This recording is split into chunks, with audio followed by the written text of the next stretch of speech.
My sharing today is from that gospel reading from Mark's Gospel, chapter 9, and those verses 30 to the end.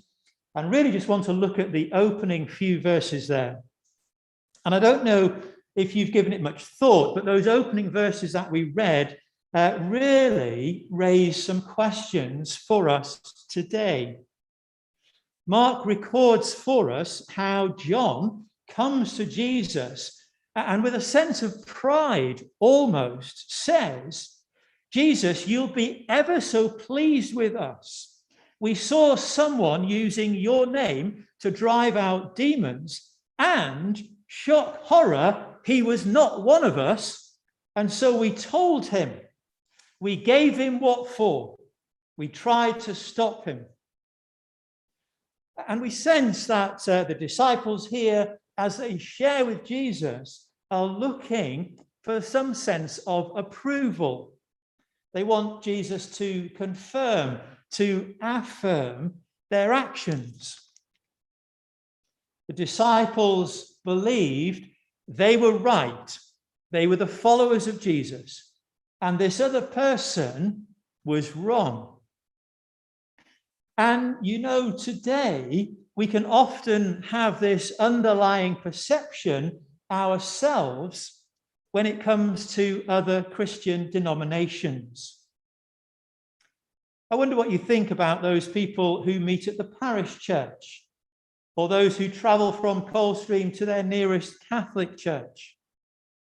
Well, they're nice people, we might say, but I wonder, deep down, do we think they've got it wrong when it comes to matters of faith and doctrine and practice? Do we think that they're slightly adrift, ever so slightly adrift, when it comes to living out the Christian faith, to following Christ? All that Calvinistic theology, all that conservative doctrine, all of that dogma, that's just not the proper way, we might say. It's just not right. Let me tell you a story, if I may. There was a Baptist preacher, a very conservative Baptist preacher and his wife. And one day they decided they were going to buy a new dog. However, they insisted that this new dog had to be Baptist. No other denomination would do. The dog had to be from a Baptist tradition.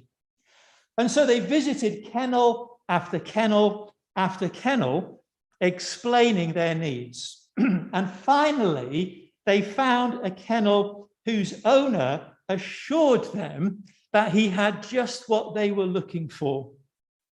Well, you can imagine they were absolutely thrilled. And the owner of the kennel brought this dog in to show to the pastor and his wife. And he said to this dog, "Fetch the Bible." And well, the dog bounded into the kennel's office, put its feet up on the table, scanned the bookshelf, and then very dexterously manipulated the Bible out of the books, picked it up and took it to the kennel owner. Well, the couple were really impressed. And then the kennel owner said, "Now find Psalm 23. Well, the dog dropped the Bible to the floor, opened it up, flipped through the pages with its paw, found Psalm 23 and put its paw on that page. And as you can imagine, the pastor and his wife were just overwhelmed with joy. And so they purchased this dog. Well, that evening, it happened to be the home group. And so the pastor and his wife were showing off their new dog to the members of their home group. And the dog was finding various Bible verses for them and all sorts of things. And as you can imagine, the members of the home group were just as impressed as the pastor and his wife. But then one of the members of the home group asked the pastor, can he do regular dog tricks? Well, the pastor replied, I've not tried that yet. And so the pastor pointed to his side and said, heel. And this dog jumped upon the chair, placed its paw on the pastor's head and started to wail. Good Lord, the pastor said it's a charismatic Pentecostal. It'll have to go back. Mark records for us that the disciples believed that they were right, and this other person was somehow wrong. And they were looking for Jesus to confirm, to affirm their own position. And yet we see that Jesus does the exact opposite. Almost with a tone of rebuke, Jesus says, don't stop him. For no one who does a miracle in my name can, in the next moment, say anything bad about me. For whoever is not against us is for us. I wonder how often we can find ourselves like the disciples. We think we're right. God has spoken to us, not them. We're the ones who have got more of the truth, not them. And somewhere in the subconscious of this us-them mentality, we find that there creeps in an attitude of division, of mistrust, and even of conflict. Everyone's going to their church. They're going to steal all the new people who move into the town. They're too shallow in their theology, too liberal, too conservative, whatever it might be.